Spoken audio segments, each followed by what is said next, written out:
Assalamualaikum warahmatullahi wabarakatuh. Perkenalkan, kami dari kelompok 2 akan membahas mengenai hak dan kewajiban. Sebelum pembahasan kami akan memperkenalkan diri kami. Kami dari Prodi Akuntansi, Fakultas Ekonomi dan Bisnis Universitas Muhammadiyah Bandung. Yang pertama Rinda Ardila dengan NIM 200312082 sebagai pemateri pertama. Yang kedua Raihan Al-Fahrezi sebagai pemateri kedua dengan NIM 200312103. Yang ketiga Imelda Farah Diba sebagai pemateri ketiga dengan NIM 200312096. Yang keempat Emi Yulianti sebagai pemateri keempat dengan NIM 200312079. untuk pemateri pertama mari kita dengarkan. Pengertian hak dan kewajiban. Hak merupakan suatu keharusan yang diterima dan kewajiban merupakan tanggung jawab warga negara dalam pelaksanaannya. Seorang warga negara yang bertanggung jawab akan melaksanakan dan mempertanggungjawabkan hak kewajibannya sejalan dengan peraturan yang berlaku. Pengembangan tanggung jawab warga negara tidak hanya akan mengurangi perbuatan melanggar hukum, akan tetapi juga akan menumbuh kembangkan demokrasi dan kepentingan nasional yang lain. Pengertian warga negara. Warga negara merupakan terjemahan dari kata citizen yang berasal dari bahasa Inggris yang mempunyai arti warga negara, petunjuk dari sebuah kota, sesama warga negara, sesama penduduk, orang setanah air, bawahan atau kaula. Warga mengandung arti peserta, anggota atau warga dari suatu organisasi atau perkumpulan. Warga negara artinya warga atau anggota dari organisasi yang bernama negara. Ada istilah rakyat, penduduk, dan warga negara. Rakyat lebih merupakan konsep politis. Rakyat menunjuk pada orang-orang yang berada di bawah satu pemerintahan itu.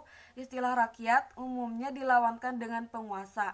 Penduduk adalah orang-orang yang bertempat tinggal di suatu wilayah negara dalam kurun waktu tertentu. Pengertian kewarganegaraan. Kewarganegaraan atau citizenship artinya keanggotaan yang menunjukkan hubungan atau ikatan antara negara dengan warga negara. Kewarganegaraan seseorang mengakibatkan orang tersebut memiliki pertalian hukum serta tunduk pada hukum negara yang bersangkutan. Orang yang sudah memiliki kewarganegaraan tidak jatuh pada kekuasaan atau kewenangan negara lain. Negara lain tidak berhak memperlakukan kaidah-kaidah hukum pada orang yang bukan warga negaranya. Warga negara Indonesia. Yang menjadi warga negara ialah orang-orang Indonesia asli dan orang-orang bangsa lain yang disahkan dengan undang-undang sebagai warga negara. Penduduk ialah warga negara Indonesia dan orang asing yang bertempat tinggal di Indonesia. Hal-hal mengenai warga negara dengan penduduk diatur dengan Undang-Undang Pasal 26 Undang-Undang Dasar 1945. Undang-undang yang mengatur tentang warga negara adalah Undang-Undang Nomor 12 Tahun 2006 tentang Kewarganegaraan Indonesia. Sebelumnya, pembagian penduduk Indonesia berdasar Indeks Stadsregali 1927 pasal 163 warisan Belanda, yaitu golongan Eropa, golongan Timur Asing, dan golongan Bumi Putra atau pribumi. Kewarganegaraan Indonesia. Peraturan yang mengatur perihal kewarganegaraan di Indonesia adalah Undang-Undang Nomor 12 Tahun 2006. Asas-asas yang dipakai dalam undang-undang ini adalah asas isu sanguinis, asas iusoli terbatas, dan asas kewarganegaraan ganda terbatas. Kewarganegaraan Republik Indonesia diatur dalam Undang-Undang Nomor 12 Tahun 2006 tentang Kewarganegaraan Republik Indonesia. Menurut undang-undang ini, orang menjadi warga negara Indonesia atau WNI adalah: yang pertama, setiap orang yang sebelum berlakunya undang-undang tersebut telah menjadi WNI. Yang kedua, anak yang lahir dari perkawinan yang sah dari ayah dan ibu WNI. Yang ketiga, anak yang lahir dari perkawinan yang sah dari seorang ayah WNI dan ibu warga negara asing atau WNA atau sebaliknya. Yang keempat, anak yang lahir dari perkawinan yang sah dari seorang ibu WNI dan ayah yang tidak memiliki kewarganegaraan atau hukum negara asal sang ayah tidak memiliki kewarganegaraan kepada anak tersebut. Yang kelima, anak yang lahir dalam tenggang waktu 300 hari setelah ayahnya meninggal dunia dari perkawinan yang sah dan ayahnya itu seorang WNI.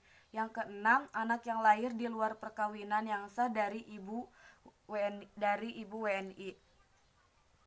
Yang ketujuh, anak yang lahir di luar perkawinan yang sah dari ibu WNA yang diakui oleh seorang ayah WNI sebagai anaknya dan pengakuan itu dilakukan sebelum anak tersebut berusia 18 tahun atau belum kawin.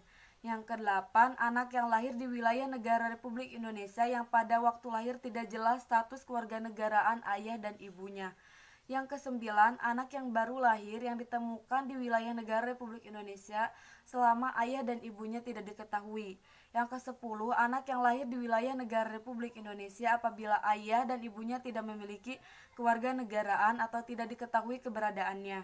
Yang kesebelas, anak yang dilahirkan di luar wilayah Republik Indonesia dari ayah dan ibu WNI yang karena ketentuan dari negara tempat anak tersebut dilahirkan memberikan kewarganegaraan atau tidak diketahui bersangkutan.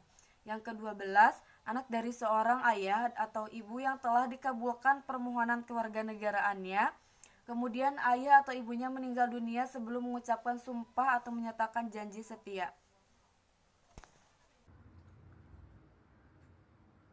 Selain itu, diakui pula sebagai WNI bagi anak WNI yang lahir di luar perkawinan yang sah, belum berusia 18 tahun dan belum kawin, diakui secara sah oleh ayahnya yang berkewarganegaraan asing. Selanjutnya yaitu anak WNI yang belum berusia 5 tahun yang diangkat secara sah sebagai anak oleh warga negara asing berdasarkan penetapan pengadilan. Selanjutnya yaitu anak yang belum berusia 18 tahun atau belum kawin berada bertempat tinggal di wilayah Republik Indonesia yang ayah atau ibunya memperoleh kewarganegaraan Indonesia. Selanjutnya, anak warga negara asing yang belum berusia 5 tahun yang diangkat anak secara sah menurut penetapan pengadilan sebagai anak oleh warga negara Indonesia. Dan adapun kedudukan warga negara dalam negara. Dengan memiliki status sebagai warga negara, maka orang memiliki hubungan hukum dengan negara. Hubungan itu berwujud status, peran, hak, dan kewajiban secara timbal balik. Sebagai warga negara, maka ia memiliki hubungan timbal balik yang sederajat dengan negaranya. Secara teori, status warga negara meliputi status pasif, aktif, negatif, dan positif. Peran atau role warga negara juga meliputi peran yang pasif, aktif, negatif, dan positif. Dan adapun peran warga negara, yaitu peran pasif adalah kepatuhan warga negara terhadap peraturan perundang-undangan yang berlaku. Peran aktif merupakan aktivitas warga negara untuk terlibat atau berpartisipasi serta ambil bagian dalam kehidupan bernegara, terutama dalam mempengaruhi keputusan publik. Peran positif merupakan aktivitas warga negara untuk meminta pelayanan dari negara untuk memenuhi kebutuhan hidup. Peran negatif merupakan aktivitas warga negara untuk menolak campur tangan negara dalam persoalan pribadi. Selanjutnya, hak dan kewajiban warga negara Indonesia. Hak dan kewajiban warga negara Indonesia. Hak warga negara Indonesia. Hak atas pekerjaan dan penghidupan yang layak. Tiap warga negara berhak atas pekerjaan dan kehidupan yang layak bagi kemanusiaan. Pada pasal 27 ayat 2. Hak untuk hidup dan mempertahankan kehidupan. Setiap orang berhak untuk hidup serta berhak mempertahankan hidup dan kehidupannya. Pada pasal 28A. Hak untuk membentuk keluarga dan melanjutkan keturunan melalui perkawinan yang sah. Pasal 28B ayat 1.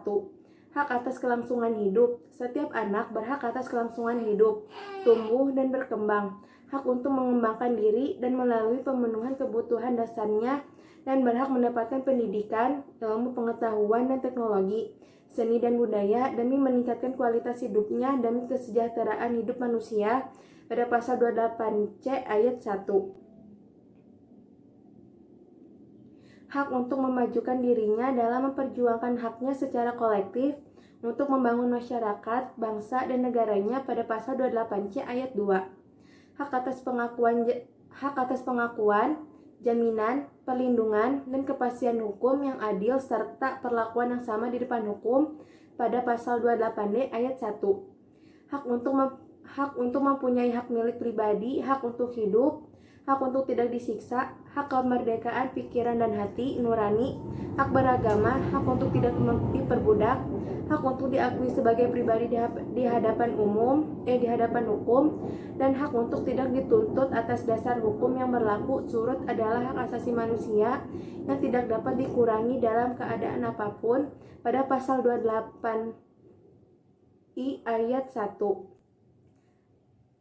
Hak warga negara Indonesia berhak mendapatkan pekerjaan serta penghidupan yang layak, berhak untuk hidup serta mempertahankan kehidupannya, berhak untuk berkeluarga serta melanjutkan keturunannya melalui perkawinan yang sah, berhak untuk keberlangsungan hidup, tumbuh, serta berkembang, berhak untuk mendapatkan pendidikan, ilmu pengetahuan, serta Terima teknologi, kasih kepada dan para memenuhi kebutuhan pemateri hidupnya untuk demi selanjutnya meningkatkan sesi kualitas tanya hidup. jawab. Berhak untuk memperjuangkan hak secara kolektif untuk membangun masyarakat, bangsa, serta negara Indonesia. Berhak untuk mendapatkan pengakuan, perlindungan, serta kepastian hukum. Berhak untuk hidup merdeka secara pikiran, beragama, tidak diperbudak, dan tidak disiksa. Contoh warga negara Indonesia. A. Berhak memeluk agama yang diyakininya serta menjalankan kewajiban agamanya. B. Berhak mendapatkan serta menggunakan fasilitas kesehatan, misalnya BPJS Kesehatan. C. Berhak mengeluarkan pendapat asal tidak melanggar hukum, misalnya melalui petisi. D. Berhak menggunakan fasilitas umum yang telah disediakan pemerintah, misalnya transportasi umum dan jalan tol. E. Berhak mendapatkan perlindungan hukum termasuk memiliki hak pembelaan diri di pengadilan. F. Berhak mendapatkan fasilitas pendidikan yang sama rata, misalnya pendirian sekolah negeri. G. Berhak memiliki kedudukan yang sama di mata hukum tanpa membeda-bedakan. H. Berhak untuk dibebaskan oleh pemerintah Indonesia jika menjadi tawanan atau sandera. I. Berhak memiliki kebebasan dalam menentukan pilihan presiden dan wakil presiden. Berhak mendapatkan akses teknologi yang sama, misalnya pendistribusian jaringan internet dan listrik. Kewajiban warga negara Indonesia. 1. Kewajiban warga negara Indonesia wajib menjunjung hukum serta pemerintahan. 2. Wajib ikut dan turut serta dalam usaha pertahanan serta keamanan negara. 3. Wajib menghormati hak asasi manusia atau HAM sesama manusia. 4. Wajib ikut dan turut serta dalam upaya pembelaan negara. 5. Wajib tunduk kepada pembatasan yang ditetapkan dengan undang-undang. Dan adapun kewajiban warga negara Indonesia, yang pertama, wajib membayar pajak tepat pada waktunya, misalnya pajak bumi dan bangunan. Yang kedua, wajib menjaga fasilitas umum dengan tidak merusaknya. Yang ketiga, wajib menjaga ketertiban dan keamanan lingkungan sekitar. Yang keempat, wajib menaati peraturan serta perundang-undangan yang berlaku. Yang kelima, wajib menaati norma yang berlaku, misalnya norma kesopanan dan norma hukum. Yang keenam, wajib menaati peraturan lalu lintas, misalnya menggunakan helm saat naik sepeda motor. Yang ketujuh, wajib membayar sejumlah biaya setelah menggunakan fasilitas umum, misalnya membayar biaya jalan tol dan transportasi umum. Yang kedelapan, wajib menghormati serta menjaga toleransi antar umat beragama agar persatuan Indonesia tetap utuh. Yang kesembilan, wajib menghormati hak hidup serta HAM setiap manusia dengan tidak membahayakan hidup orang lain. Yang kesepuluh, wajib melakukan bela negara. Contohnya dengan menggunakan produk lokal Indonesia serta mengamalkan Pancasila dalam kehidupan sehari-hari. Adapun tugas dan tanggung jawab negara. Dalam rangka terpeliharanya hak dan kewajiban warga negara, negara memiliki tugas dan tanggung jawab sebagai berikut. Yang pertama, negara menjamin kemerdekaan tiap-tiap penduduk memeluk agamanya. Yang kedua, negara atau pemerintah wajib membiayai pendidikan, khususnya pendidikan dasar. Yang ketiga, pemerintah berkewajiban mengusahakan dan menyelenggarakan satu sistem pendidikan nasional. Yang keempat, negara memprioritaskan anggaran pendidikan sekurang-kurangnya 20% dari anggaran belanja negara dan belanja daerah. Yang kelima, pemerintahan memajukan ilmu pengetahuan dan teknologi dengan menjunjung tinggi nilai-nilai agama dan persatuan bangsa untuk kemajuan peradaban kesejahteraan umat muslim. Yang keenam, negara memajukan kebudayaan manusia di tengah peradaban dunia dengan menjamin kebebasan masyarakat dengan memelihara dan mengembangkan nilai-nilai budaya. Yang ketujuh, negara menghormati dan memelihara bahasa daerah sebagai kekayaan kebudayaan nasional. Yang kedelapan, negara menguasai cabang-cabang produksi terpenting bagi negara dan menguasai hidup orang banyak. Yang kesembilan, negara menguasai bumi, air, dan kekayaan alam demi kemakmuran rakyat. Yang kesepuluh, negara berkewajiban memelihara fakir miskin dan anak-anak terlantar. Yang 11, negara mengembangkan sistem jaminan sosial bagi seluruh rakyat dan memberdayakan masyarakat yang lemah dan tidak mampu sesuai dengan martabat kemanusiaan. Dan yang terakhir, yang ke-12, negara bertanggung jawab atas persediaan fasilitas pelayanan kesehatan dan fasilitas pelayanan umum yang layak.